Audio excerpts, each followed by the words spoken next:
Okay, let's move on here. And let's keep on talking about chapter 4 in perceiving other people. Right? So we spent a couple classes ago, we talked about what information do we use when forming kind of those initial snap evaluations of somebody. Right? And then last class we spent time talking about attributions. And what is an attribution again? It's a way to explain a behavior. That's the key thing I want you to get from this, okay? When we talk about attributions, we're talking about trying to explain an individual instance, an individual behavior. And we said there's two types of attributions. What are they? And a personal attribution is that what? We say the behavior is due to something internal about that person, right? Situational, we explain the behavior as being a product of the environment, right? Good job, okay? So you got that nailed down. But the key thing, remember, we talk about attributions, we're talking about explaining an individual behavior. Like, why did that guy cut me off as I was driving to campus this morning? Right? Why did that person stop and help somebody cross the street? Why did I help somebody move who I'd only known for a couple weeks? Does that make sense? You're trying to get and understand something about the source or the cause of that specific behavior. All right? That's important because later we're going to talk about impressions, and impressions are different than attributions. Okay? And we said there was two theories that kind of explained how we come about forming attributions. Jones correspondent inference theory, Kelly's covariation. Good job. What's the big difference between the two? Okay, so which is which? Okay, so Jones, we use information about a single behavior to try to understand something about why that behavior occurred. Does that make sense? Whereas Kelly's covariation, we try to understand why a specific behavior occurred by doing what?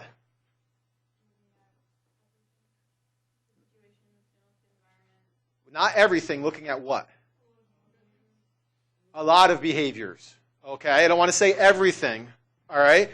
But we said we look at a lot of behaviors to understand why any one behavior occurred. That's the big difference between the two. Of course, there's differences in what they focus on, right? Okay, but the real big difference is in Jones correspondent inference. I look at the individual behavior, and I judge what the cause of what I perceive as the cause of that behavior based upon just information about that behavior itself. Does that make sense? Whereas in Kelly's covariation, I judge what I perceive to be the cause of that behavior based upon multiple other behaviors I observe. All right? And we said there, we already went over some of that in the quiz, so I'm not going to rehash that too much, but we said also that we tend to make a significant error when forming attributions about other people's behavior. And what do we call that? The fundamental attribution error. And what is that error?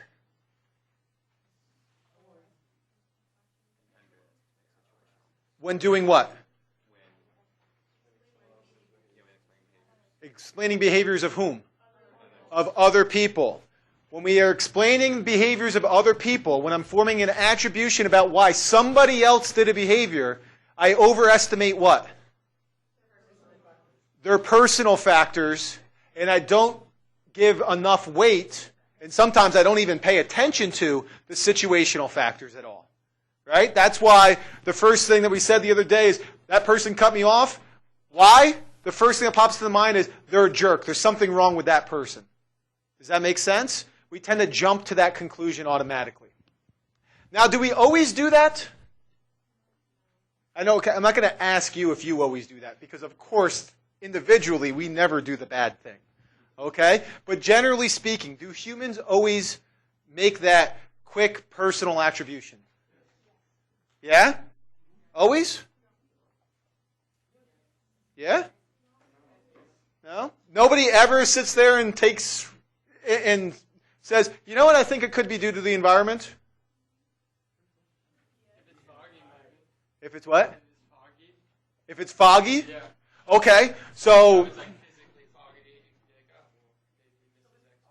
Okay, so if there's something obvious about the environment that might influence it, we might be more likely to make a situational attribution. Okay, so maybe what I'm going to interpret that as is you're saying it depends. Okay, I always hate that. It depends. Okay, but you're saying more specifically it depends on, well, it depends on how salient the environmental issue might be, how obvious it is. So sometimes I might be likely to make a situational attribution if there's an obvious environmental influence on it. Okay? What else might influence my likelihood of making a situational attribution? The intended effect theory. Like if the consequences are intended. Okay. Well, we talked about that in the Jones correspondent inference theory, right? Okay. So yeah, I'm going to take into account the degree of choice, the intended effect or consequences of it, right? Okay, so I'm definitely going to take into those according to the Jones correspondent inference theory. But our first biased approach is to do what? Is to make that initial judgment of it's something about them personal. And then I might take into account the intended effect if what?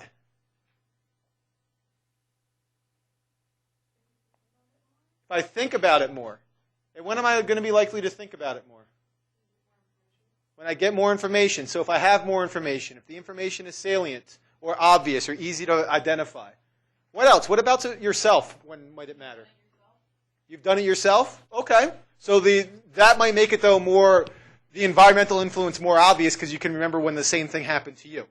Okay? But what about you personally? If you're in a good mood, you think that might be part of it? Okay, so you think not only issues of the environment and how obvious certain information is, whether you've done it yourself or it's blatantly obvious, right? But if I'm in a good mood, maybe I'll be more likely to think about the situational influence. Okay, what else? I'm sorry? Can you explain more what you mean?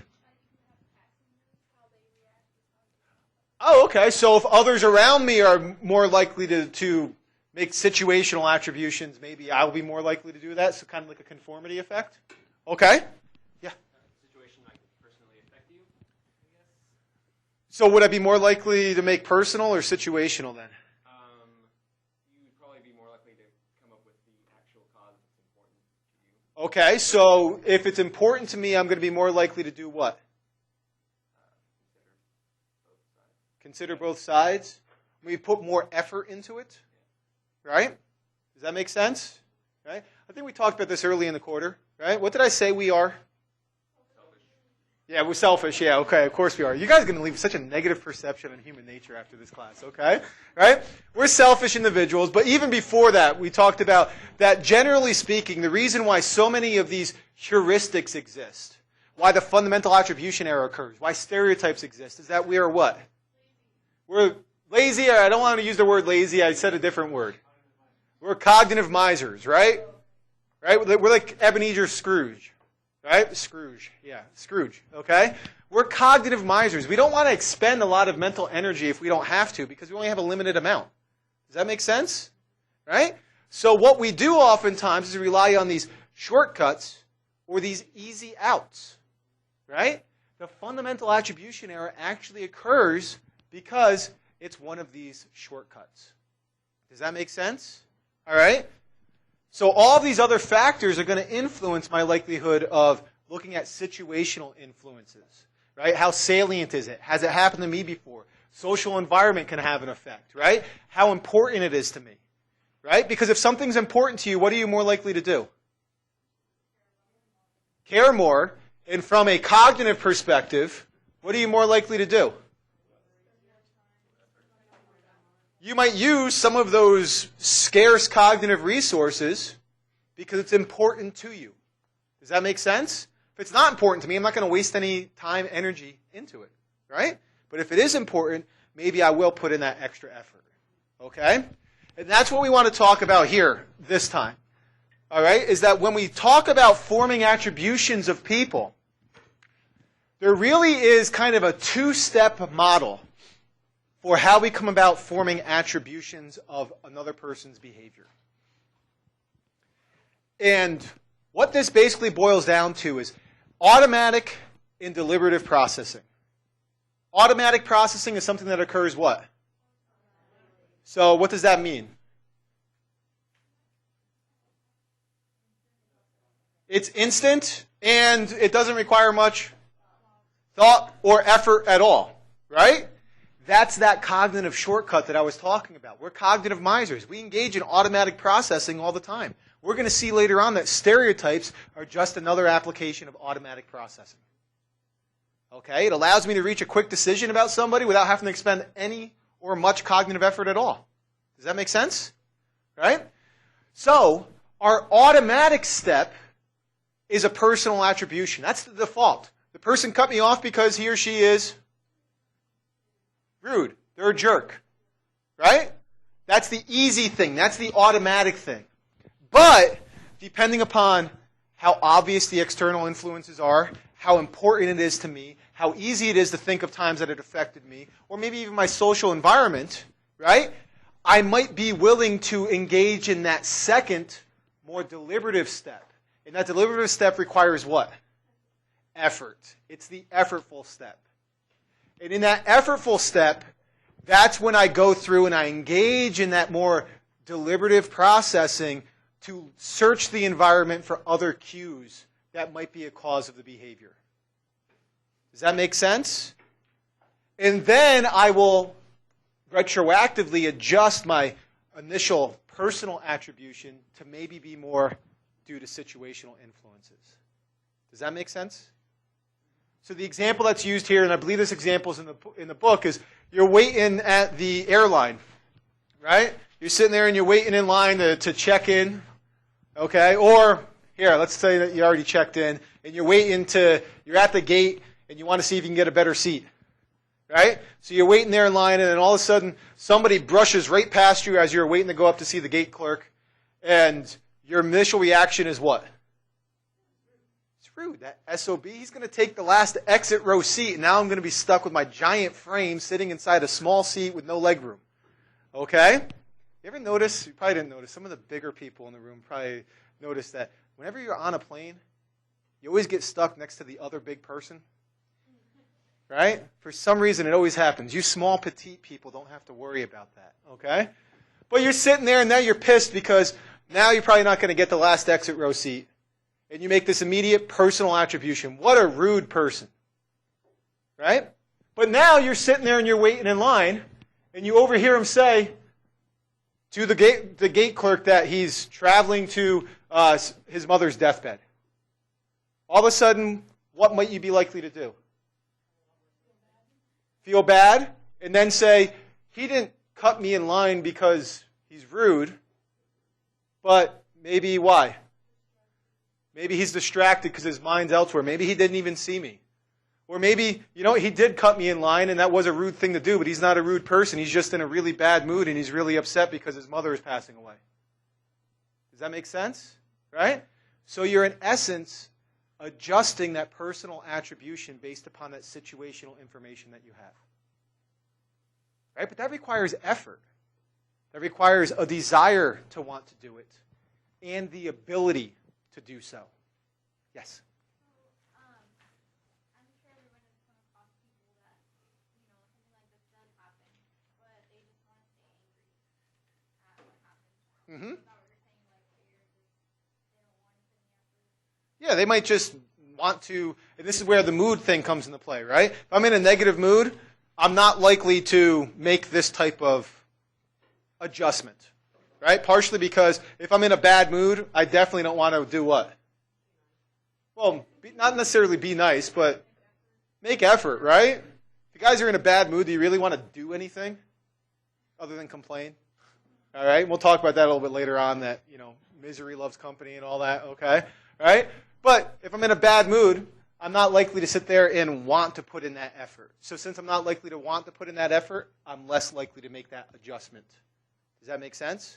Okay? So that is what we talk about here with this this two-step model of attributions. Our initial automatic inclination is to do what? Make a snap judgment about somebody's behavior being a product of themselves, right? And we do this both in a positive and a negative way. Right? If we see somebody helping somebody cross the street, we tend to automatically say what? Well, a nice person, right?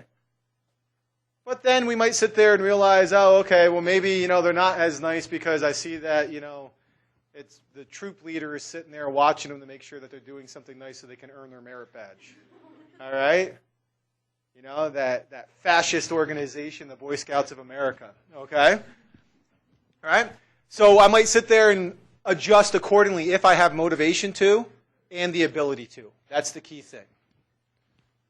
Any questions on that? Yeah. Might there be times we jump to a situational attribution, whether, just like on a foggy day, somebody cut you off, you automatically jump to it's foggy, and it could be that the person knew they were cutting you off and just did it anyway. What do you guys think? Might we do that? It depends. Partially, some of it's going to be individual differences. Some people are going to be more likely. And that actually brings up an interesting question. Okay, there are individual differences in this, right? One individual difference is culture, right? Which cultures do you think are more likely to make personal attributions? Individualistic cultures, such as ours. Okay, quote unquote Western cultures. Okay. But what cultures are more likely to make situational attributions? Collectivist cultures, quote-unquote Eastern cultures, although there are plenty of collectivist cultures here in the Western Hemisphere. Mexico, many of the South American cultures are collectivist cultures. Okay? But, so you do see that there are going to be individual differences. In our culture, though, in the U.S., although some people may be more likely to say, oh, it's just the environment, the proclivity is that we blame the individual, or we attribute to the individual. I don't even want to say blame, because like I said, we make positive attributions to an individual as well. Okay?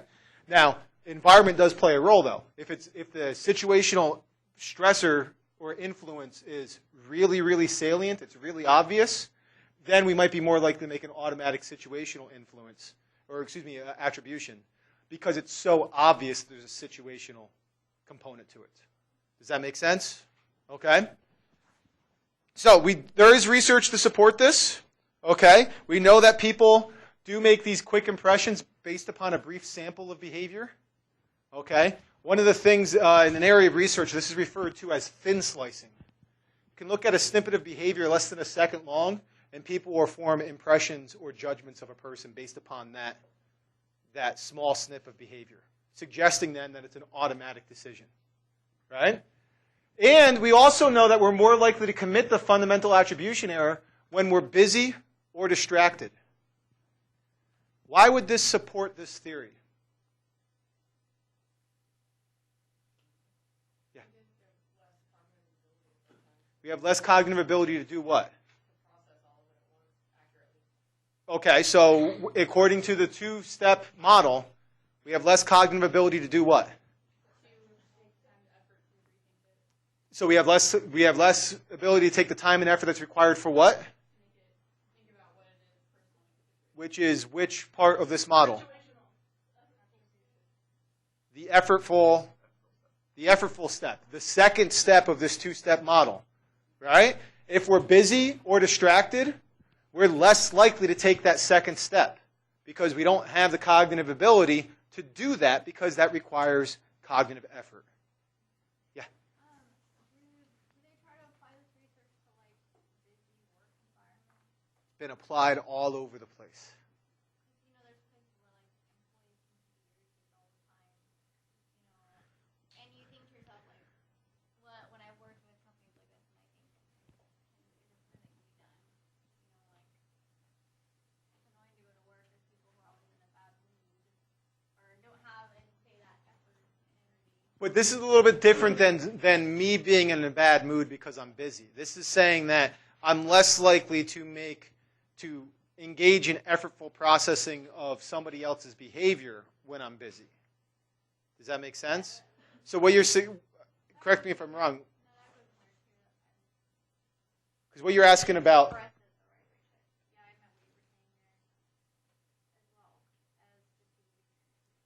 Because if we're busy, are we irritated? Not necessarily, right? Okay. Many of us are. The more busy you get, the more fatigued you get, the more of a negative mood that you're going to be in. Okay? So that's different than if I'm busy, am I more likely to make situational, like if I'm in a, I guess I'm trying to clarify what exactly you're asking about here. I'm just saying, like, people, from this, I was just gathering that, like, you know, what I think of as busy is like a busy work environment. I think of people running around doing things, not having time to assess why customers are a certain way. Okay, yeah. So if you have somebody who, I'm trying to think of. Okay, let's say that you're in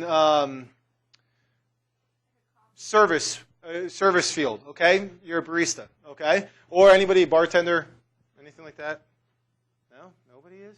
Just a couple of you. Okay, you're a barista or bartender or something like that. Even waiter, waitress, something like that. We're in a service industry. Okay, you get really busy. Right? You're running around like a chicken with your head cut off, right? You're pouring drinks, you're making coffees, all that stuff. And you look and you see, as you pick up the check that somebody left you like a 10% tip. Right?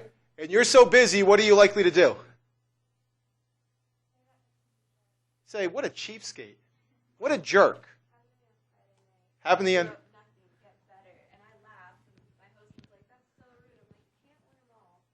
They wrote nothing?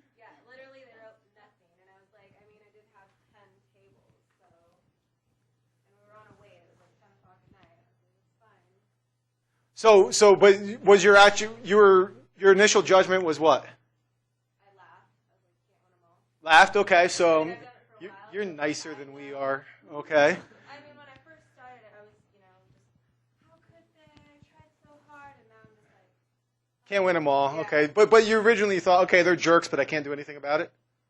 Not even they're jerks, just they obviously look around and notice that there wasn't an empty spot in the rest. Okay, so something about them. They don't know better. It's something about them as an individual. They should have looked and see that this is too busy, and it's something about their fault as to why they didn't leave you a tip. Yeah? Okay. They're the only ones. Okay. They didn't even complain. They just said no, just got to do a better job. Okay, so they left you no tip, you're really busy. All right. So your initial reaction is there's something about them, like they're either they don't know any better, they're ignorant, they're jerks, whatever it might be. Not saying you think that, but I've done that. I was a bartender for a while, and if somebody didn't leave me a tip, just like that son of a bitch. Good thing I'm not a bouncer anymore, because I'd drop you. Okay, all right, yeah. Isn't it your example kind of a self-fulfilling prophecy though? Because you would have it be really, really busy, and so you're not as able to take care of your table and your customers as well as you would have if it wasn't. So your service goes down, and then they leave you less of a tip because your service is down and it's busy, and then you make a personal attribution that they're a jerk when really you treat them less because it's busy, and they couldn't see that because it's busy. Okay, I got you on that. All right, I got you on that. But still, your initial judgment is to do what? Blame them. Blame them. That's the key thing. You're not likely to sit there and, in the rush of it, say, well, the reason why they didn't leave me a tip is because I provided less than par service because it's so busy or whatever it is, right? Your initial judgment is they're a jerk when you're really busy, right? Whereas if it's a slow night and somebody doesn't leave you a tip, you might sit there and say, okay, was my service good enough? Right? Okay, it was good enough. Well, you know what? They look like they were, struggling college students. Maybe they just don't have a lot of money. Does that make sense, right? We're more likely in a slower environment when we have the time to look for situational explanations. It doesn't mean we're going to. It means we're more likely to do so. But when we're really busy, we might be quick to make judgments of other people on the basis of their behavior rather than look to the environment for those cues. Does that make sense? Yeah, Victor. I think it's based on our own experience because I used to work in the kitchen, and so I noticed even nowadays I go to a restaurant and they're really busy, and I don't get as good of a service, but I still give them a decent amount of tip because I know that I used to hate it when it's some jerk just like walk away with less than 5% tip. Exactly. But that's a little bit different than what we're saying here. We're saying here I'm the server and somebody leaves me a bad tip, right? That gets more at the issue of, okay, I see somebody not providing me good service, am I likely to make a personal attribution about them or a situational attribution? And maybe my past experience, because now the situational pressures are salient to me, I'm more likely to make a situational attribution. Does that make sense? I sit there and say, okay, they didn't provide me great service, but it is busy, and I remember from when I did this in the past that when it was busy, even if you have the best intentions and you're busting your ass, it's difficult sometimes to do that when you're so busy. So I'm not going to say that they're incompetent and they don't deserve a good tip. It's that the environment is leading to part of this. Right? Does that make sense? But that still fits this same thing of, as a customer, I'm only likely to do that if I have the ability to do so. Right? If I'm busy as a customer, right? Maybe I'm rushing, maybe I'm thinking about other things, my initial snap judgment is going to be personal. Does that make sense? Or if I'm intoxicated. Right? Cognitive ability is obviously affected if you're intoxicated, right? Right? Or not necessarily. Sometimes I've worked plenty of times where the drunk guy left you like a $2 tip on a $100 tab, and you just want to say, you know what? Wish I had done certain things to your drink before I gave it to you, okay? All right, but the point here is that this supports that two-step model, that our initial judgment is typically a personal attribution and it's automatic. And then if we have the ability and the desire to put more effort into it, we can often adjust that initial judgment and take into account the situation. Okay? That's the point of this here. Okay? I want to kind of move to this a little bit more. Actually, I'll go over this kind of quickly here. Okay? Part of the reason why we make these automatic judgments of people is because when I'm looking at somebody, what's my focus on? Them. Right? My focus isn't on the environment, it's on them. Right? When I observe somebody's behavior, my focus is on what? What they're doing. Right? And they're the actors of that behavior. So because of just my perspective of being outside and looking at them, I'm going to focus more on them as the source of the behavior and be less sensitive to the environment. Because I don't really pay attention much to the environment. Does that make sense?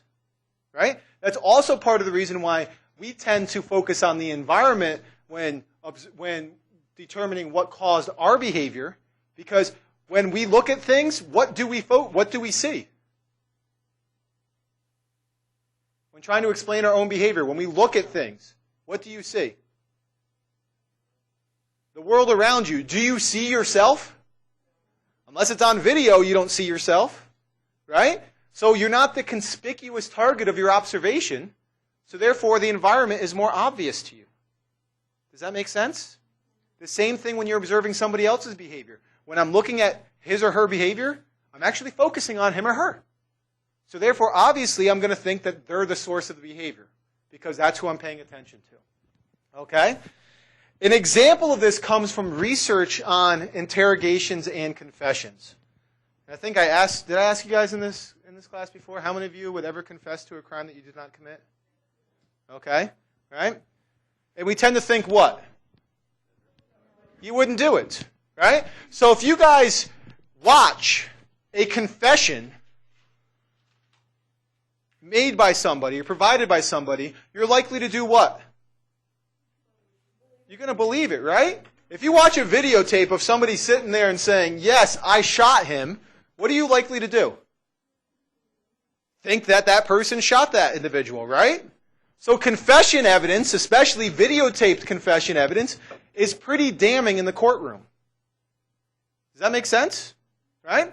But an interesting thing that's been shown in research is that the perspective of the camera will actually influence the juror's assessment of how voluntary that confession was. Something called camera perspective bias. If the camera is focused on the suspect, that suspect is now what? The center of attention. So therefore, if, according to the fundamental attribution error, right? If I'm focusing on the individual, I'm more likely to say that their behavior is due to what? Something personal. So if it's a confession, I'm going to say they're confessing because They did it, right? Whereas if the camera is focused on the interrogator, now the focus of my perspective is on whom? Or on what?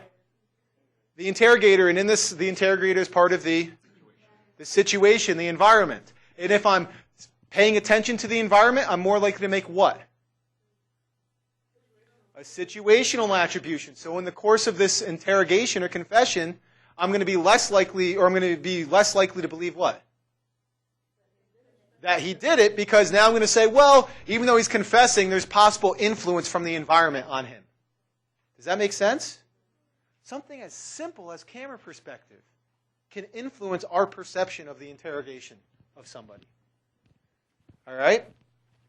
This again just goes to show, we talk about fundamental attribution error in these general concepts, but they have significant real-world implications. Right? Could lead to somebody who's innocent, who falsely confesses, being perceived as being guilty just because the camera is focused on him during the interrogation. Right? And we know innocent people have falsely confessed and been sentenced to death, to long prison sentences, based upon that false confession. Later in the quarter, if we have time, we'll actually go into some of that in the class.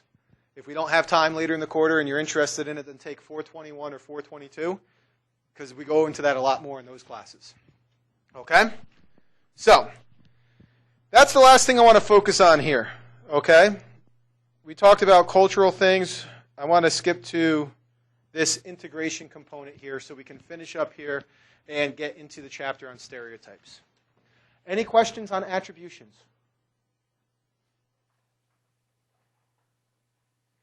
Feeling overwhelmed?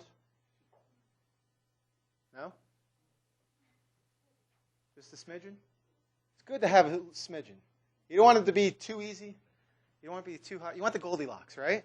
That just right level of stress. Okay? So hopefully you have that right now. If you don't feel stressed, you should. Okay? If you feel too stressed, you shouldn't. Get that just right level. All right? We want to finish up this chapter talking about integration. All right? And what we're talking about here, remember we said forming an attribution is what?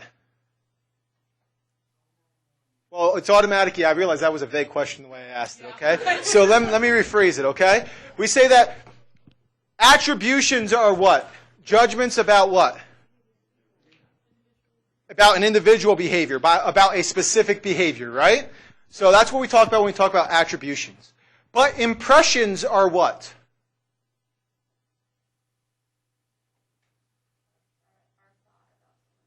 Your thought about somebody else. So they tend to consist of what? Multiple behaviors, okay? And that's where we're getting to this issue of integration, okay? We go from forming an attribution about why somebody behaved a certain way in a particular instance, but now we want to integrate, say I observe somebody on multiple occasions, and each time I form an attribution about their behavior. Well, now I'm going to start building up and integrating all of those attributions to form an impression of that person. Does that make sense? So that's the next step we're going to talk about here, this integration phase of now in any one situation, I'll form an attribution about their behavior, and slowly I'll start integrating all of those to build up data about who they are as a person or who I perceive them to be as a person. Does that make sense? All right? That's what this next section is.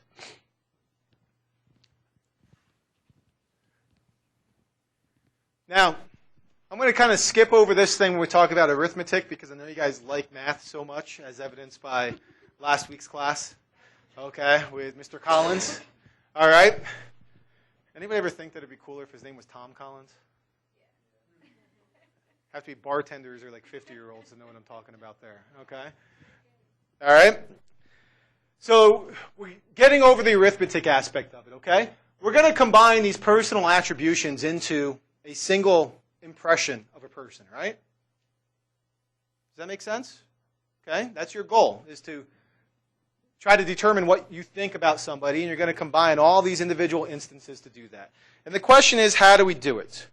There's a variety of options that we can do, a summation model, an averaging model. I'm not going to stress about that for you guys, okay? I just want to get into the issues that really matter, Okay? And the things that matter are things about ourselves. That's one set of things that matters. Right? We all differ in the kinds of impressions that we form. Some of us are biased to form positive impressions of people. We have rosy outlooks on life. Right? We think people are generally good people. Anybody in here that way? Right? Some of us are that way. Okay? That's how some of us feel. Okay? Others of us have generally negative perspectives on people. Right? We tend to think the worst of people. Right? And then most of us are somewhere in between there.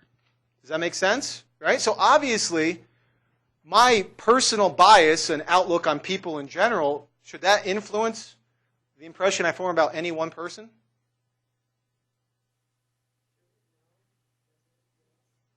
Well, I mean, should it in the sense of, is it logical that it does? Okay? Yeah, it does, right? Okay? That's consistent with who we are, okay? I mean, and really what we look at here is our temporary mood can affect that. We already talked about if I'm in a bad mood, I'm more likely to make a personal attribution of somebody. Does that make sense? Or a personal attribution of a behavior? Okay? If I'm in a bad mood, I'm more likely to perceive people negatively. If I'm in a good mood, otherwise. Right? And what this all boils down to, really, is that you guys have heard beauty is in the eye of the beholder? Impression formation in general is in the eye of the beholder to a certain extent. Does that make sense? What does that mean?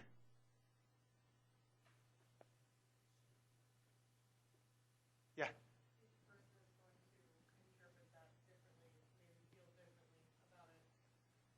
So what does it mean in the form of impression formation? I don't want you're on the right track, but you're using terms that are too vague. They're going to interpret that differently and feel differently about it. Okay? What do we mean by that and it? Each person is going to do what?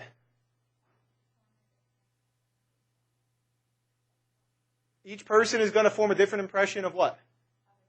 Of another person. Okay? To a certain extent, the impressions that we form of people are going to be biased to a certain extent by our beliefs. Let's think about it. You all formed impressions of the three candidates that we had to come in here. Right? And I want to thank you all for taking time to provide feedback. I know many of you provided feedback on all candidates. Looking over that feedback, you saw kind of glaringly different perspectives on some of the candidates. Okay? Some of you loved Claire Barrett.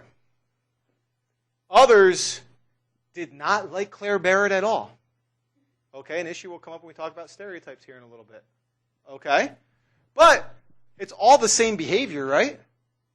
She was up here and everybody watched, was part of the same class, but the impressions that were formed were dramatically different. That demonstrates that, to a certain extent, impression formation is in the eye of the beholder. Right? All watch the same person give the same presentation, right?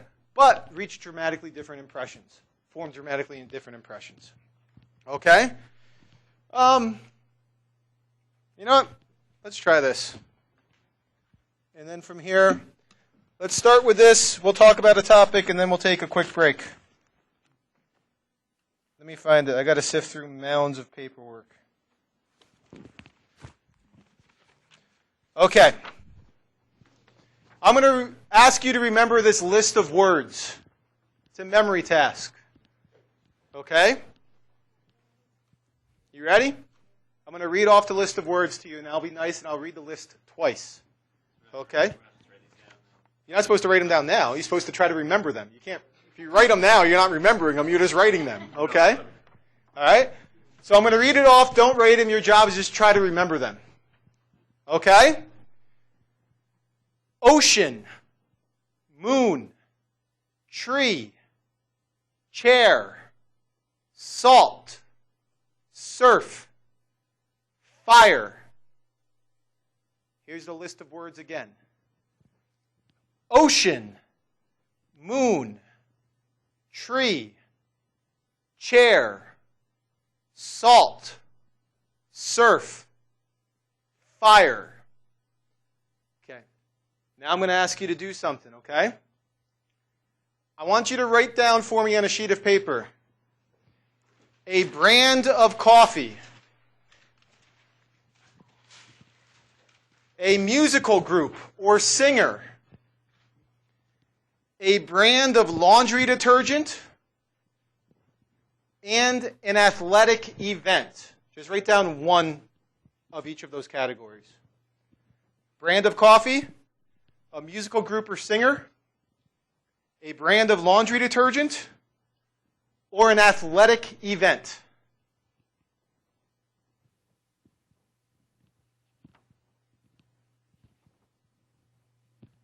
Did everybody write down one of those four? Okay. I just want one of each of those categories. One of each of those categories. Let me put it that way. Okay. I don't want you to write down like 10 brands of coffee. Just write down a brand. Okay. Everybody have one of each of those categories? Okay. Go ahead. See if you can remember the words that are on the list. Write down the words that I read off to you.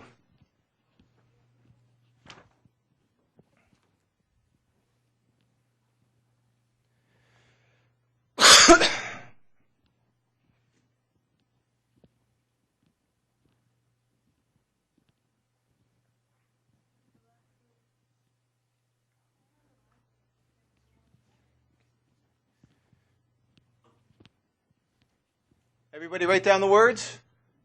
All right, I'm going to read off the words to you again, just to let you see for yourself how well you did.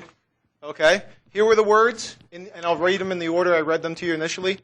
Ocean, moon, tree, chair, salt, surf, fire. How many of you got all of, 7 of them? How many of you got 6? 5, 4, 3, 2, 1. Okay, so you all did pretty well. All right. Those of you that took cognitive, this had absolutely nothing to do. I didn't care what you remembered. Okay? Although it seems like what I was really interested in was your memory for the words in the list. Let's take a look at something else. What are brands of coffee that you wrote down? Folgers. Okay, so I'm hearing Folgers. I'm hearing Tully's. Okay, Starbucks. That's 3 different brands. What else? Davalia is 4. What else? Dunkin' Donuts is 5. What else? Big Train. Okay, I'm not familiar with that. So whatever that is, that's 6. What else? Taster's Choice is 7. What else? MJ Beam is 8. What else? Tim Hortons is 9. Got Canadians in the room. Okay. Hey, what else? Seattle's Best is 10. Okay, so we came up with a lot of different types of coffee across the classroom. Okay? A musical group or singer. Okay, say them so I can actually hear you. Who? Maroon 5. Lindsey Sterling. I'm going to see how many I actually know. So far, Black Eyed Peas. Sum 41. New York Review. Nirvana. Beach Boys. There we go. Earth, Wind, and Fire. There we go. Yeah. What else? Hobson. Okay. Queen. Daughtry. What else? Eminem. All right, so we already have 11, and I'm sure there's more. Okay? A brand of laundry detergent. Gain. How many of you said Tide? Why?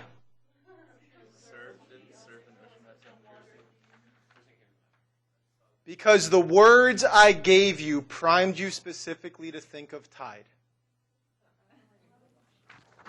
Ocean, moon, tree, chair, salt, surf, fire. All builds the idea of sitting on the beach with the tide coming in and out. Okay? This demonstrates something. This whole demonstration was about to see how many of you wrote Tide. And the reason that's important is because Tide is not the most popular brand of laundry detergent. It's not. Okay? So what we should get, if I didn't prime it, is that the likelihood of somebody saying Tide should be related to how common Tide is. Does that make sense? Right? But we don't see that. When we do this demonstration, we see that over half the class, and more than half the class, probably from those of you that raised your hand, probably about at least 66% of the class, 2/3 of you, said Tide. How many of you personally use Tide? Much fewer. There, that demonstrates the phenomena. Okay? What this is demonstrating is the effect of priming. And priming matters in so many contexts, including informing perceptions of other people, forming impressions of other people. What we're primed with will actually influence the perceptions that we form of other people. Does that make sense what I'm saying? Right? So, what priming is this tendency for recently used words to come to mind and influence the interpretation of new information. Okay? That's what priming is. Recent things I've been exposed to are easily retrievable. They'll come to mind and influence my perception of new information coming in. All right? We can see that individuals' motivations as well as their behaviors can be influenced by priming. And the judgments you form of other people, the impressions you form, can be influenced by priming as well. So, I want to give you an example of this, of behavior. I'm going to give you a couple examples and we'll take a break here. Okay? The first of these is research that was done by Barg. And Barg has done a ton of research on priming effects. A ton. In this study, what they did is they gave people, they primed them, just like how I primed you with giving you a list of words. They primed people with giving them a list of words that were all achievement related. Okay? Like success and motivation and goal. Right? All those words are related to achievement. And then they wanted to see, they gave them a task that they knew could not be completed in the allocated time. And they wanted to see how many people who were primed with these achievement-related words ignored the command to stop and kept on going. Does that make sense? So that would demonstrate then, if there was a difference between those primed with achievement-related words and those primed with non-achievement-related words like car, chair, things of that sort, if you found that these people were more likely to ignore the command to stop and keep on going, that would suggest then that those words actually influence their behavior. Does that make sense? And that's precisely what they found. Look at that difference. That 60% of the people, ballpark, 57% of the people primed with the achievement-related words ignored the command to stop and kept on going and kept on going. Right? Whereas only a little over 20% did so when they weren't primed with that. Suggesting that priming can have significant effects on your behavior. But wait, there's more. This is some stupid lab study in motivation and ignoring whether I'm going to listen to the experimenter. Right? So let's take a look at other things that are more social behaviors. Not me completing a task, but my social interaction. So in this study, what Barg did is that they primed people with either polite words, neutral words, or rude words. And then they were believed that this study had a few different parts to it. They came in, they completed part one, which was this task of priming with words. Okay? And the way you prime people is similar to how I did it with you. You make them believe that the task is about something else. Right? So I made you believe this was a memory task. Right? It wasn't. It was a priming task, but you thought, oh, I have to remember these words. Same thing happened here. You can do it by memory task. You can do it by giving people like word searches where all the words that you're looking for are polite words or rude words or neutral words. Does that make sense? Okay?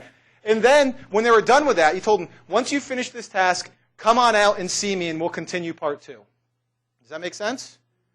Every time a participant came out, the experimenter was in a conversation with somebody. And the experimenter was in that conversation with somebody, which was all part of the study. And their job was basically just to keep on talking with this person until the participant interrupts my conversation. Does that make sense? And what they found is that those primed with the rude words were much more likely to interrupt and behave rudely than those primed with the neutral, who were more likely than those primed with the polite words. That priming people with these words actually influences their behavior. Does that make sense? All right? But wait, okay. Maybe they were aware of that. Maybe because it's a word search task, they're consciously aware that these are all polite words, so maybe I should behave politely. Does that make sense? All right? Well, let's see if we can flip it a little bit and do something where we're not even letting them be aware that they're being primed. You guys ever hear of subliminal presentation? What's subliminal mean? Below conscious awareness. Do you know that I can present things to you? You guys ever see Fight Club? All right, here, that's a good example, right? When he's working as the projector, and he puts in, the projectionist, and he puts in snippets of porn in the movie reels, right? Okay? And people aren't aware that they're actually seeing it, but in the movie they're showing it's affecting their behavior, right? Okay? That's subliminal presentation. I can present words to you so quickly that you aren't consciously aware that you've seen the words, but your brain processes them. Does that make sense? We're talking 20 milliseconds, 30 milliseconds. Really, really short lengths of time. Okay? So, we did this in one study back, 5 years ago now. Okay? I did some research with an undergraduate of mine where we were interested in, can we subliminally present people certain words and will it affect their verdicts in trials? And this actually stemmed from an appellate case out of the state of Connecticut where, you guys ever hear the name Michael Skakel? Skakel is a relative of the Kennedy family. He's part of the Kennedy clan. And he was convicted back in the late 90s for a murder that occurred in the 80s of his neighbor, a teenager by the name of Martha Moxley. Okay? And he was finally convicted of this in the late 90s, and he filed an appeal. And his appeal was based upon the claim that the prosecution manipulated the jury by using multimedia presentations during trial. And the appellate court actually came out and said, we have no evidence that this manipulated the jury because social science hasn't demonstrated that that can even be done. So as I read that appellate decision, I'm like, ooh, here's a study. And we went and did the study where we presented people words that were either positive words, like happy, acquit, things of that sort, right? Or neutral words, like chair, car, floor. Or negative words, like guilty, murder, hate, rape, things of that sort.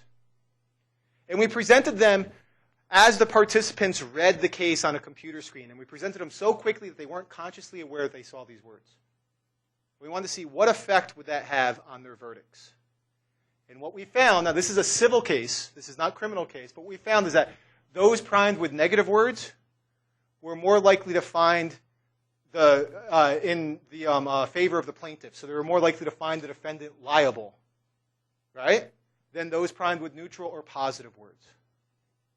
So that giving this priming actually affected their judgments of other people's liability in a civil case. That's the power of priming. That can affect your perception of other people. So if I prime you with a bunch of negative words and you meet somebody for the first time, you're more likely to make what? A negative impression. You're more likely to form a negative impression of that person just because you've been primed to feel that way. Now let me ask you, why do you think that occurs? It's easier to, something that you've recently heard is fresh in your mind. Okay, so it's fresh in your mind, so it's more likely to influence your behavior, right? But let's think about this for a second. If I know that I've been presented all these negative words, am I likely to say, this person is negative?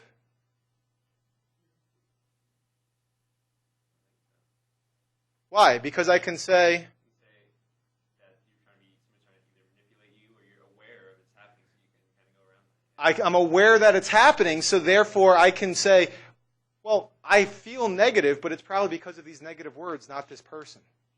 Does that make sense? But if you're not aware that these words I presented you are the reason that you're feeling negative right now, who are you likely to attribute the source of that negative feeling to? That person. Let's go back to Schachter's two-factor theory of emotion. Our interpretation of emotion requires physiological arousal and then a cognitive interpretation of that arousal, right? These words affect my mood, which affects my physiological arousal. If I'm provided negative words, I now get in a negative mood. And because they're presented subliminally, I'm not aware that I saw these negative words, so now I'm searching my environment to try to interpret that negative arousal I have, and who do I focus on? The person I'm trying to form an impression of. Does that make sense? And now all of a sudden I form a negative impression of that person because I'm trying to explain, why do I feel negative?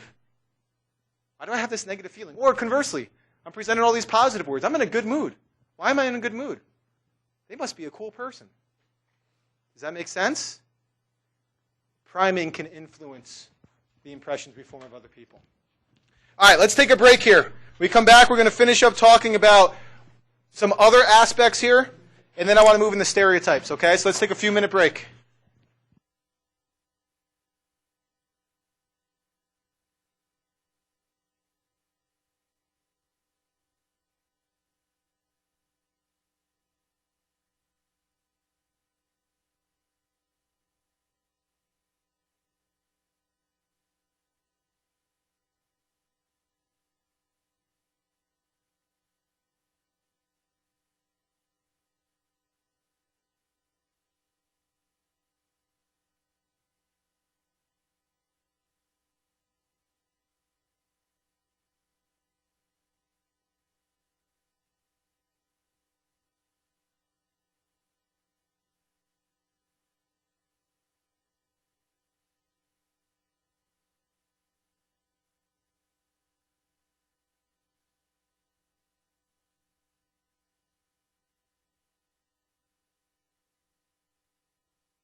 Ladies and gentlemen, let's come back here because I want to get into chapter 5. That's where some really interesting things happen. So what I want to do here is go over a couple other things that matter when forming impressions of other people.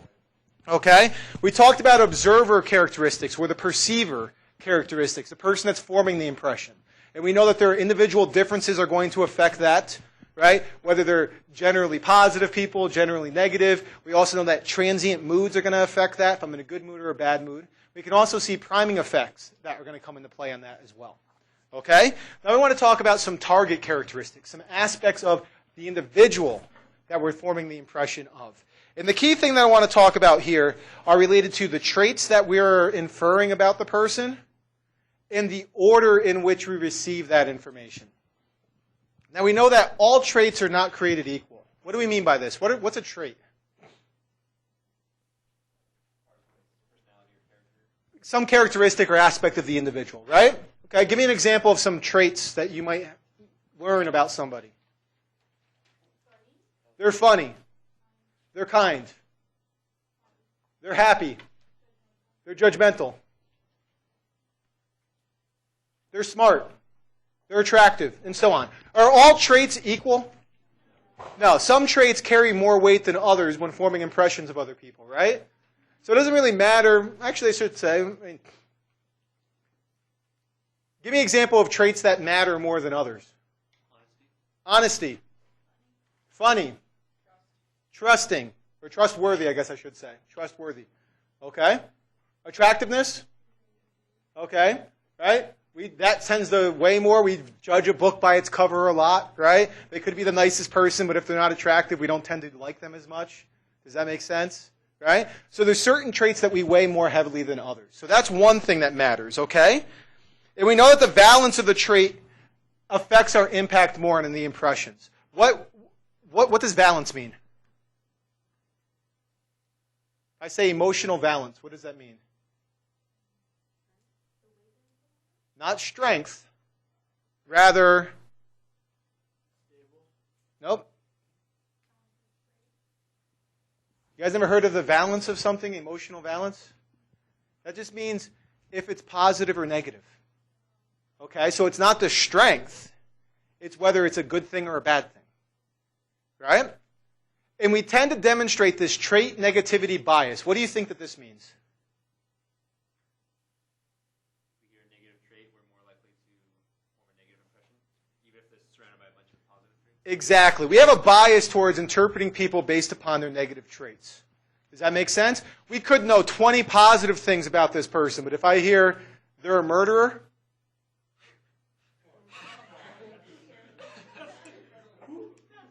but that demonstrates a trait negativity bias, does that not? I know I picked an extreme for a reason, but it demonstrates the bias. I could hear a bunch of wonderful things about it. I could hear a bunch of wonderful things about somebody, but I hear that he's, I don't want to say child molester because that's almost negative, but say that he's unfaithful to his wife. Right? And then all of a sudden you're like, I guess he's not that nice of a guy. Even though you hear a bunch of positive things about the person, maybe now we view them more negatively. Does that make sense?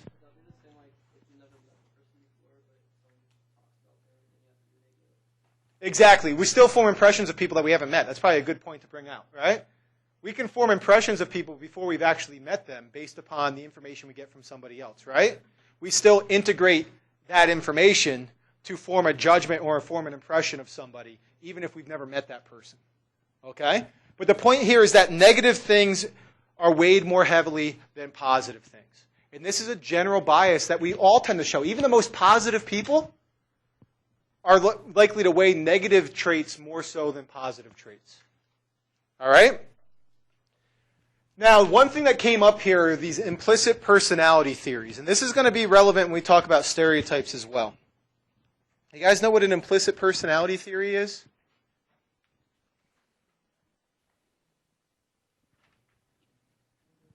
What does implicit mean?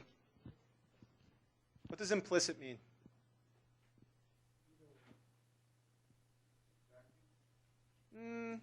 No, I think you're thinking more complicit.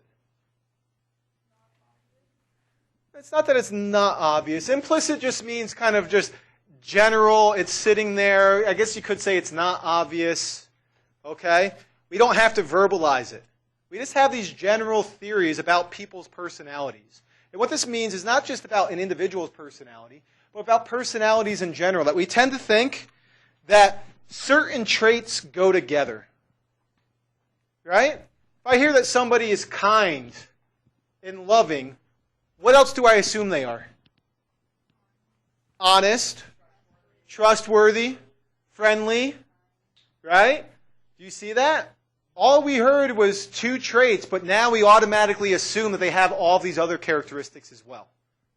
That can also be called what? Not just an implicit personality theory, but a assumption, or it can lead to stereotypes, right? Does that make sense? We can assume that the presence of one thing implies the presence of other things. Stereotypes, the presence of group membership implies the presence of all these other traits that are associated with that group. Does that make sense? Implicit personality theory is just, we assume that certain things go together. So if I hear that somebody is kind and trustworthy, I automatically assume all these other things. Right? So that's one thing that actually matters. Now there are some traits that are more powerful than others. Okay, we call these central traits, such as warm and cold. Okay? These are more powerful traits. Other traits, on the other hand, other traits are more peripheral traits. That is, they don't carry a lot of weight in the judgments I form of other people. Does that make sense? Okay? So there's going to be differences in the traits I find out about somebody influencing the impressions that I form of them. Now let's split this room up real quick. We're going to split the room up just kind of in half. So you guys over here, you're going to be group number 1. You guys over here are going to be group number 2. On the next slide, I'm going to put up a series of traits of a person. Okay, I want you to read them. And on a scale of 1 to, let's make it 1 to 10. Okay? Actually, let's make it, we'll make it 1 to 10. Okay? With 1 being extremely negative and 10 being extremely positive. Does that make sense? I'm going to ask you to read these traits and form a quick impression of this individual whom you've never met, obviously. Okay? But just read the traits and then write down your paper on a scale of 1 to 10 how positive the impression is that you have of this person by reading these traits. Does that make sense? Okay, so we're going to split you up into 2 groups. Group 1, Group 2. Group 2, I'm going to ask you to put your heads down, close your eyes. Okay, heads down, thumbs up. Okay. Group 1, I'm going to put the traits up. Read them, and again, scale of 1 to 10, 1 being extremely negative, 10 being extremely positive. Just quickly, don't take too much time to do it, write down a value that indicates your overall impression of this person. Sound good? Ooh, give me a second.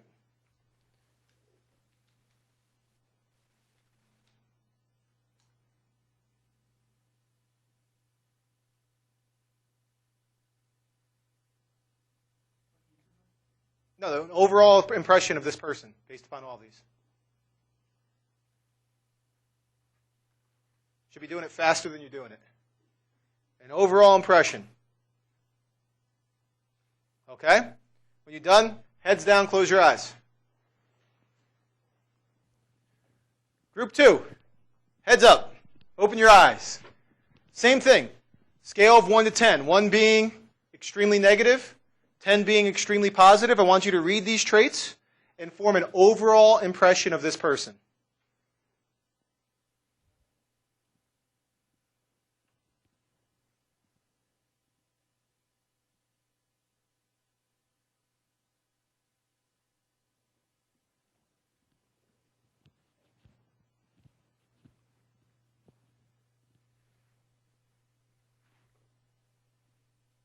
All right? You got it? Okay. You guys, everybody can open their eyes. Group 1.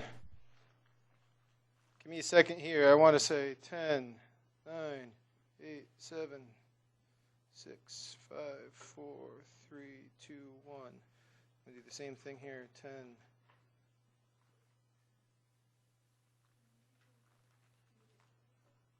Okay, group number 1. How many had 10? Rating of 10 for that person.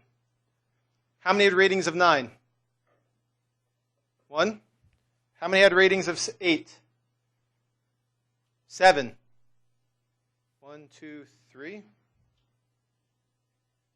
How many had 6? 1, 2. Wow. How many had 5? 1, 2. How many had 4? 1, 2, 3, 4, 5. How many had 3? 1, 2, 3. How many had 2? 2. How many had 1? Nobody. Okay, you guys. How many had 10? 9? That is a 0, by the way. 9? 8? 7? 1, 2, 3, 4, 5, 6. 6? 1. 5? 1, 2. 4? 1, 2, 3. 3? 1, 2. 2? 0. 1? 0. Okay, looking at these ratings, which group do you think had a higher rating of their person? Right? If we looked at the mean, let's look at the mean here. The mean average here, everybody's between 3 and 7, with most people being 7. Here, everybody's between 2 and 9, but most people are here probably in this area here between 3 and 6. Does that make sense? So which group do you think probably had a higher mean rating? Group 2 probably had a higher rating than this group. Right? Does that kind of make sense? We could do the math, but why do the math? It's only statistics, right? Okay. All right, well, let's take a look then. Let's come back here.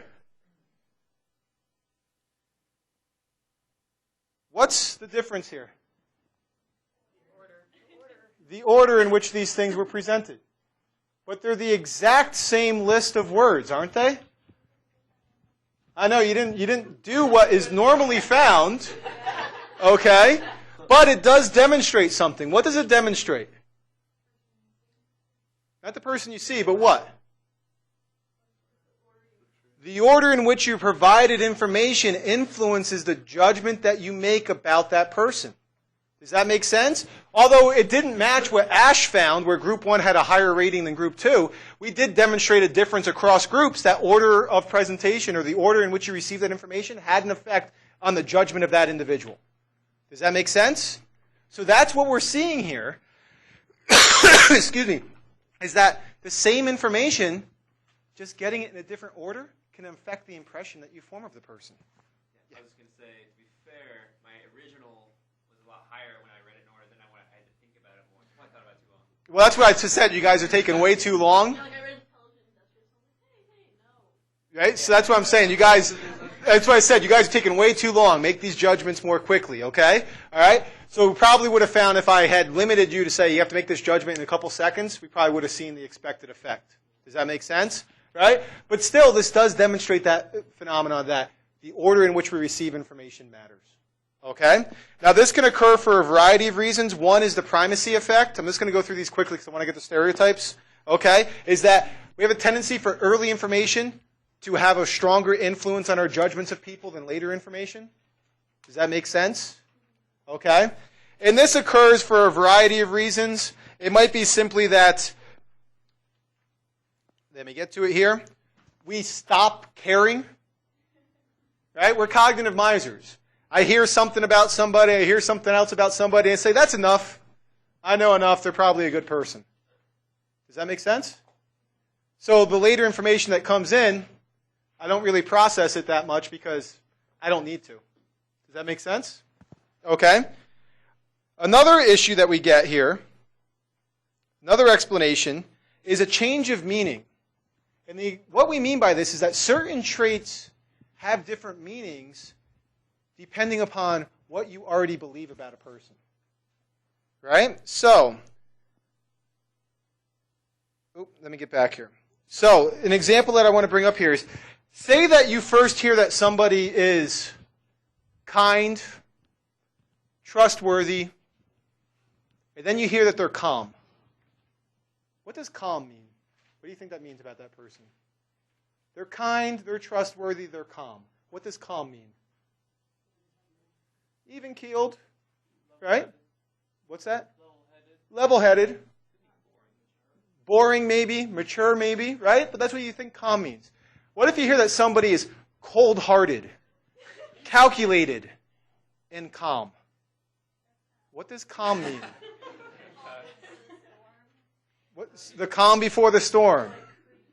Creepy, calculated. Mr. Burns, Dexter, right? Psychopath, right? The same trait can have a different meaning depending upon the context and within which you receive that. Does that make sense? Right? So that's what the change of meaning is that the first things that we get actually change how we interpret the later information. Does that make sense? Almost kind of like a priming effect again. Right? That's the last thing that I want to focus on there. Okay? Because I want to get to stereotypes because stereotypes are fun. Not that they're fun to have, but they're fun to discuss. Okay? So let's move in here. We want to talk about stereotypes here. And now we're hopping into chapter 5 here. All right? And let me see here. This is the song that I put on at the beginning of class. I'm very happy that many of you know Sublime. Okay? Something very odd. My son, for some reason, loves hip-hop. I don't know why. Can't play any of, which isn't a big deal because I grew up like listening to like Biggie and NWA and all that stuff. Actually, like old, late 80s, early 90s type stuff. Okay? Not a big deal for me. My wife hates it. But she's into more punk type music. But Sublime is a happy medium. My son will get there and bounce to Sublime. He's a year old, but he'll actually bounce to it. But what is this song about? Why did I pick this for today? How many of you know this song? Okay. What is this song about? Not just stereotypes. It's relevant to our discussion about stereotypes, right? But it's more than that. The song is written about something specifically. And what is it written about? Well, it is about ethnicity. They said it was for the black man. They said it was for the Mexican and not for the white man. But if you look at the streets, it wasn't about Rodney King. It's the effed up situation and the effed up police. Okay? What is this describing? Racism, prejudice, discrimination, all things that are relevant to this chapter. But it's describing a specific event that occurred between April 26th and April 29th, 1992. Which riots? The LA riots that stemmed from what? Not the Rodney King case, but not the Rodney King beating, but the verdict that came down from the Rodney King case. All right? Do you guys remember this at all? Many of you were really young and probably don't know much about this, but this is what started it. This here is the video that started it. One of the first examples of public observing and videotaping law enforcement, right? Engaged in a negative behavior. Okay? And you can see Rodney King there getting beat by officers. Beat mercilessly by officers. By the way, Rodney King just died this past summer. Okay? But was beat mercilessly by the officers. Yeah. Such as that's what he looked like after the beating. Now the situation for this is that Rodney King led him on a high-speed chase for a long period of time, I believe about 45 minutes to an hour, speeds topping 100 miles per hour, all through Anaheim, Los Angeles, all on the highways around there. Okay? And they finally got him to stop. 3 individuals that were in the car with him got out, obeyed police orders. Rodney King did not obey police orders. The officers came, subdued him, and as he's on the ground, they keep beating him with batons, kicking him, and everything of this sort. And the first reaction on this is that these were the 4 that were involved. What do you notice about all of them? All white guys.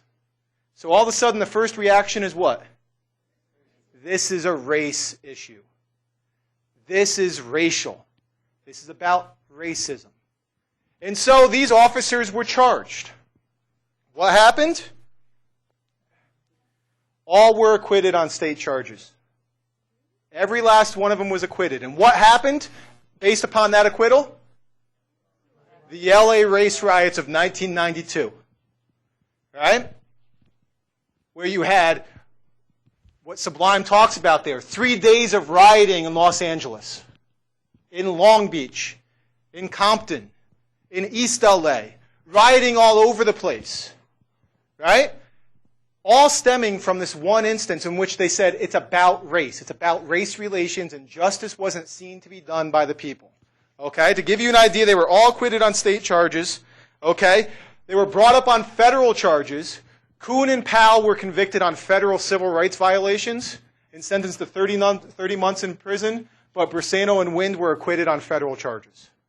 So there was some conviction going on here. But again, this is a race issue. Is this racism that's going on, or is it something else? What is the role of stereotypes in these issues? That's what we want to talk about here, because this is one of the first modern-day examples in which we can see that you guys might be able to relate to. But let's change it up and let's look at some other examples of this. How many know who Abner Louima is? Let's give you an idea of who Abner Louima is. Tortured by cops in New York City. Okay? To the point where he was brought into a bathroom and repeatedly sodomized with a plunger. Tortured by cops. Let's look at the cops that did it to him, or were accused of doing it to him. All white individuals. What happened? Justin Volpe here, the ringleader of this, was sentenced to 30 years in prison. I don't remember this guy's name. Was sentenced to 15 years in prison, but his conviction was overturned on appeal, and he was retried, and before the trial he pled guilty to a lesser charge and was given 5 years in prison for this. But Louima was tortured by cops in the precinct in New York. Or, let's bring it a little bit closer to home. You guys remember this? How many of you have seen the dashboard camera footage?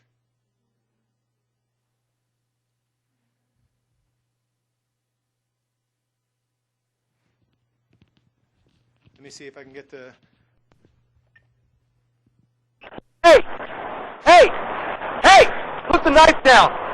Put the knife I'm down! trying to see if I can get this to get the volume up here for us.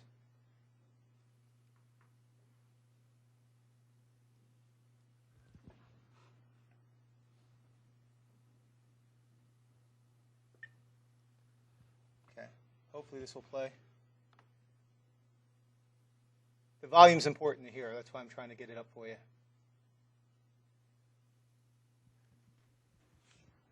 That's John Williams there, by the way, walking across the street right now.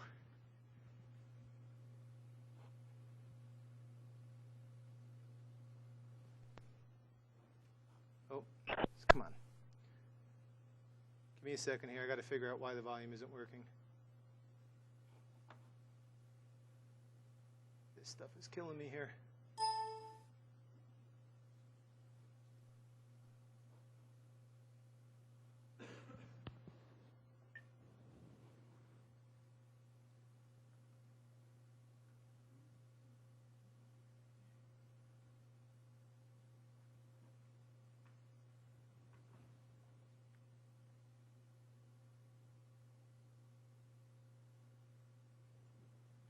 Work for me. Hey! Hey! Hey! Put the knife down! Put the knife down! Put the knife down! That's it. That's the interaction. 7 seconds from the moment that he approached him to the moment that shots were fired and John Williams was dead. John Williams was what? Native American, right? The officer that shot him, Officer Ian Burke, is what? White guy. You guys are from this area. What was the immediate social reaction to that? It's a hate crime. It's racially motivated, right? White cop shoots minority individual, right? Does that make sense? Does that make sense that that would be a logical reaction to this? That this is an issue of race relations. That's what it is. This is a racist cop. And they did an inquest here. You guys know what an inquest is? It's a pre-trial trial to a certain extent in which they'll bring in a jury to hear the evidence that they have and the prosecutor uses information provided by the jury provides feedback to determine whether they feel they have enough evidence to go forward with charges. Okay? They did an inquest where they brought in community members. And the community members, after seeing this tape, reviewing all the evidence that they had, determined that, A, they thought that this was not a justified shooting. That Williams did not pose a threat to Ian Burke, to Officer Burke at that time. So it's not a justified shooting. However, they believed that at the time, Officer Burke believed and perceived John Williams to be a threat. So they felt that Williams was not a threat, but they felt that the officer incorrectly perceived him to be a threat. And as such, charges were not filed because we give our law enforcement certain powers. Amongst those powers is that they can use lethal force if they perceive a threat. Does that make sense? And so since the jury felt that, although they didn't see a threat there, they believed the officer perceived a threat. So the question then comes up, well, why did this officer perceive a threat? Because the reality is, although John Williams did have a knife, the knife was closed. It wasn't open. He's a wood carver. Is he likely to have a knife? The knife was closed. The problem, when you don't get to see it off camera, is that Williams wasn't listening to the commands to put the knife down, to comply with the orders. Partially because Williams had a history of run-ins with the cops, had a negative perspective towards the cops, and didn't really want to cooperate with them, especially since I'm just walking across the street. What am I doing that's wrong? Does that make sense? Right? But those interactions led to the perception that this person is a threat. Now the question then comes up, and that's what's relevant to this chapter, is why did he perceive it as a threat? He was stopped because he was carrying the knife across the intersection. Okay? He just happened to be walking in the wrong intersection at the wrong time. Because the cop pulled up to the intersection, saw him walk across holding a knife, got out and confronted him because he had the knife. All right? But the question then comes up is, why did that occur? What's the role of race in that? What's the role of stereotypes in that? And then the big question is that indicative of a bias, a racism, I don't even want to say bias, a negative racial attitudes on the part of Officer Burke? Or is any one of us in this room equally likely to do the same thing? What do you think? Are we equally likely to do the same thing? Do you think that racial attitudes have something to do with this? Negative racial attitudes? How many say yeah? Okay. How many of you think that you would probably be equally likely, not that you're saying that I'm a racial individual, racist individual, but rather that this is just normal? That what he did here is likely a process of normal cognitive processes. No? I feel like he was doing the right protocol by pulling over and seeing why he was carrying a knife. But for him to shoot him so quickly without getting any side of the story was like the racial part. Usually they call back at people who seem like they're shooting, but they're missing. Okay, that's interesting. Okay, so you think that he should have waited longer. Okay.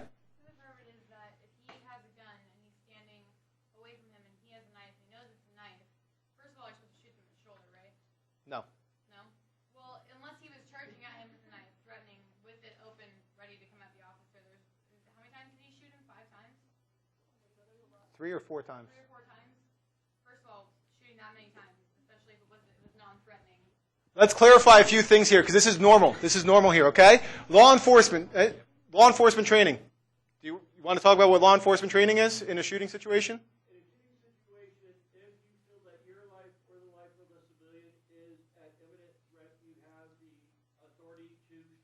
Usually you were taught the shot is to kill. Yep. Okay. Shoot. Well, and how many times do you shoot? Normally twice. Okay. Training that law enforcement typically gets around here in other jurisdictions is you're not trained. You're trained shoot to stop. Does that make sense? Shoot to stop. And where do you shoot somebody to stop them? Center body mass. You don't shoot shoulder, you don't shoot arm, you don't shoot leg. Why? It's harder to hit. So that's the first thing. You train shoot to stop, and you train to shoot center body mass. You're not trained to shoot in the head, train to shoot right here. Okay? Also, you train to shoot in bursts of 3 to 4. That's how you train. Pop, pop, pop, pop, pop, pop, pop, pop, pop. Like that. So the fact that he fired 3 to 4 rounds, while it might seem like overkill is a horrible term to use, but it might seem as overdoing it, the reality is that's following protocol of what training is. Training to shoot center body mass is following protocol. Right? So I understand that that's something that a lot of people get up in arms about, of saying, why was he shot so many times?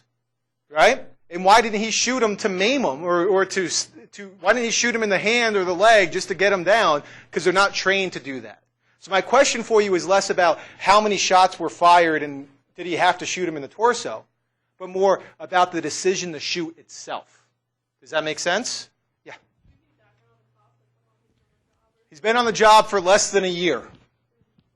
Yeah. A lot of rookies in the police world and in the military world tend to react. They react a little quicker than someone who's been on the job for a lot longer. They've seen those things involved in having to draw their weapons. Some cops for 20 years without ever drawing their weapon. Mm-hmm. So what does that relate to? Well, it's situational, but the fact that a rookie is not as good as somebody who's been on the job for a long time, what do we call that as you develop over years of being on the job? Well, it begins with EX, but not just experience. It begins with EXP, not expectations. If you do something for a long period of time, you become an expert at it, expertise, okay? Expertise matters in processing this situation, okay? What we want to get into is trying to understand these situations, okay? Let me give you another example here. All right, so this happened less than 7 seconds, or about 7 seconds from the moment he first approached him till shots were fired. Very quick decision that had to be made, or that he made, right? Let me give you another example. You guys know the case of Amadou Diallo? Wait, so what happened to the cop? What was his consequences? He was released dismissed from the force. Dismissed from the force. Okay? You guys know the case of Amadou Diallo?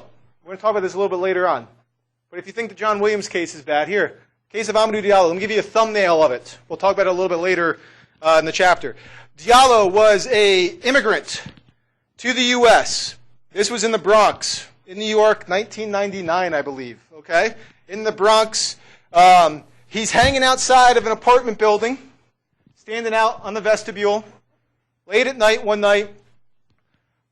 Car goes past filled with police officers wearing civilians, okay? Basically, they're on-duty officers, but they're part of a special task force, so a lot of time they wear their civilian clothes. That way they kind of blend in with the community a little bit better. Does that make sense? Okay?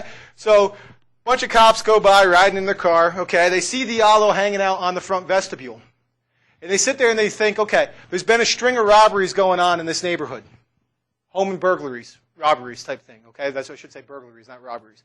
In the way things work in these robbery teams, these burglary teams, is that because all these buildings are locked doors to get into, does that make sense? You can't just walk into the apartment building, you have to get buzzed in, okay? The way they typically work is that they'll work in teams where one person will hang out outside as a lookout, while the other one is going through and robbing places upstairs, burglarizing places upstairs. Does that make sense? And then they'll give a signal to somebody when heat's coming to get out. Look, we got to go. Does that make sense?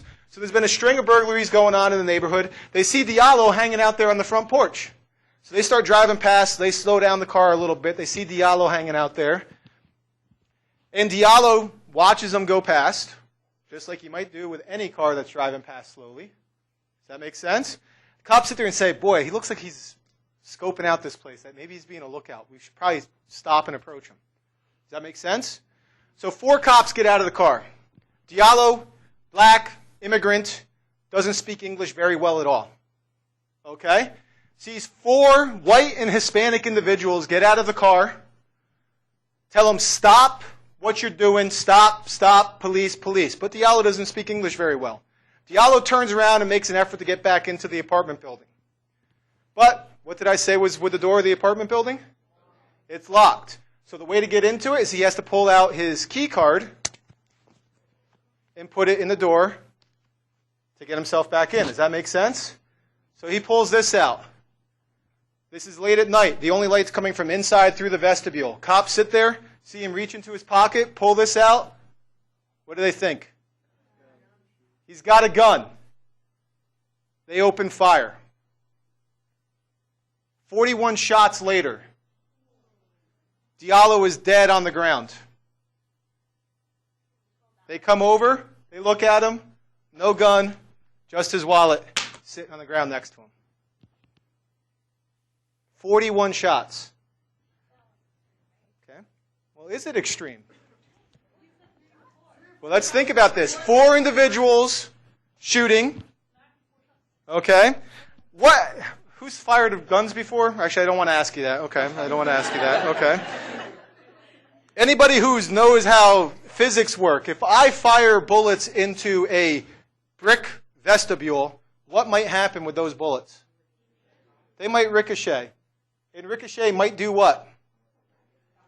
Come back at you. And if you're a cop firing rounds and bullets ricochet back at you, how might you interpret that? He's firing at us.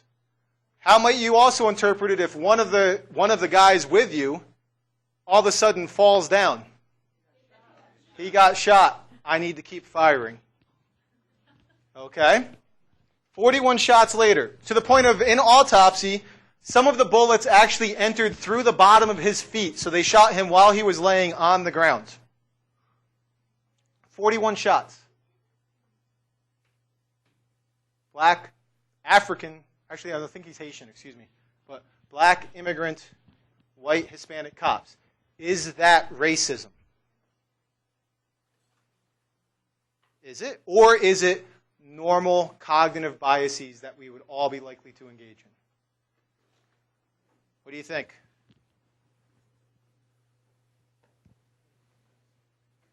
What do you guys think? I don't want to hear it depends. How are you going to interpret it? How are we going to interpret all of these examples? Are some of these more obvious than others? Are some of these, we talked now about 4 examples. Rodney King, is that racism? Why? What makes that racism? They beat him excessively? He was on the ground already? So that makes it racism? It makes it brutal, but does it make it racist? What about the fact of he just led these guys on an hour-long police pursuit going 100 miles per hour down the highway where he was drunk at the time. He was not obeying police commands after they got the vehicle stopped. And he just risked the officers' lives that were involved in that pursuit and everybody else's lives that were on the highway. Does it make sense if those officers maybe got a little bit aggressive with him? Full of adrenaline? Maybe. What about Abner Lima? The guy that was molested, sexually assaulted in the police bathroom. Is that's bad, right? Okay. Is that more evidence? Would you be more likely to believe that that's a product of racist ideology? What about John Williams? Is Ian Burke racist against Native Americans or minorities in general? Or what about any of these cops in Seattle that are under investigation now for use of excessive force on minorities? Right? You guys see these videos? You know that Seattle police is under investigation by the Department of Justice for alleged violations of civil rights? Right? Are these racist individuals? Well, that's what we want to find out. That's what we want to talk about here in this chapter. We want to spend some time going over stereotypes. How do stereotypes form? How do stereotypes influence behavior? Okay? I want to go through a couple definitions with you very quickly so we get them out of the way before next class. Okay? I don't really care much about group. I want to talk about these definitions here of what are stereotypes, what's prejudice, and what's discrimination. Now, we said that almost every chapter, we're going to have the ABCs of things, right? What does the A stand for? The affective component, which is what? The emotional or how you feel about something. What's the B? The behavioral component, how you behave or react towards something. And what's the C? The cognitive component, how you think about something. Okay? These are the ABCs of social perception. Okay?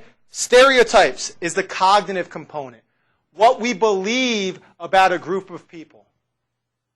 Does that make sense? It's the cognitive component, the beliefs that we associate with a whole group of people. And we can have stereotypes about a bunch of things. We'll talk about that next class. Prejudice, on the other hand, is what we feel about that group. More specifically, it's negative feelings. So that would make it which component? The affective component, right? Okay, the emotional component. Stereotypes are our cognitive component, what we think about that group.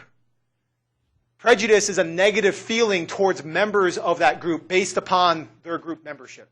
Right? If I don't like somebody because I've had interactions with them and they've been nothing but a jerk to me, is that prejudice? No. If I don't like somebody because they're part of that group, is that prejudice? Yes. That's what we mean by prejudice, okay? Then lastly, discrimination is going to be which component? The behavioral component. That is negative behaviors directed at an individual because of their group membership. Does that make sense? So I want to make sure we're clear on these, because next class we're going to start talking about stereotypes. That is, how do we develop our cognitive perspective of others? Then we'll move into how does that cognitive perspective influence our negative feelings towards a group? And then how do those negative feelings influence our behavior towards that group, a group member? Does that make sense? Okay? Let me ask you this again real quick. We're not going to have enough time to talk both about sexism and racism. Which one would you prefer to talk about more? How many say racism? How many say sexism? Put your hand up again for racism. It looks like majority rules is on racism, so we're going to be spending the majority of our time talking about racism next class. Okay? Have a good one. I'll see you on, Monday. Is today Wednesday? Son of a...